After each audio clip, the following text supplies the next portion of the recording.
Hooded ice ആണെങ്കിലും മുകളിലൊന്നും spread ആവത്തില്ല. 10/10 കൊടുക്കുക ഈ കാജലിന്. സൂപ്പറാണ്, എനിക്ക് ഭയങ്കര ഇഷ്ടമാണ്.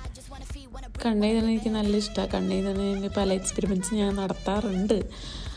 അപ്പോൾ ഇന്ന് ജസ്റ്റ് മുകളിൽ മാത്രം ഇതാണെന്നാണ് ആദ്യം വിചാരിച്ചത്. പിന്നെ ഞാൻ എടുത്ത് നോക്കി കഴിഞ്ഞപ്പോൾ എനിക്ക് അത്ര ഇഷ്ടമായില്ല. അപ്പോൾ ഞാൻ വീണ്ടും ഒരു വാലും കൂടി ഇട്ട് കൊടുത്തു. വാലിട്ട് കൊടുത്തു കഴിഞ്ഞപ്പോൾ എനിക്ക് ഓക്കെ എന്തോ കംപ്ലീറ്റ് ആയ പോലെ തോന്നി. അങ്ങനെ ഒരു മെയിൻ കടമ്പ കഴിഞ്ഞു, കണ്ണെഴുതി കഴിഞ്ഞു. ഇനി അടുത്തത് ഞാൻ നോക്കി കഴിഞ്ഞപ്പോൾ എനിക്ക് കിട്ടിയത് കൺസീലറാണ്. അധികമൊന്നും വേണ്ട, ജസ്റ്റ് ഒന്ന് ടച്ച് ചെയ്ത് കൊടുത്താൽ മതി. അപ്പോൾ ഞാനങ്ങനെ ടച്ച് ചെയ്തിട്ട് പിന്നെ നന്നായിട്ടൊന്ന് ബ്ലെൻഡ് ചെയ്യുക. ബ്ലെൻഡ് എല്ലാ കുത്തും കോമയും മറക്കണമെന്നല്ല ഉദ്ദേശം, ജസ്റ്റ് ഒന്ന് ഫ്രഷായിട്ട് ഫീൽ ചെയ്യുക, അത്രയേ ഉള്ളൂ. ഈ കൺസീലറിന് നല്ല കവറേജ് ഉണ്ട്, കുറച്ച് പ്രൊഡക്റ്റ് മാത്രം മതി.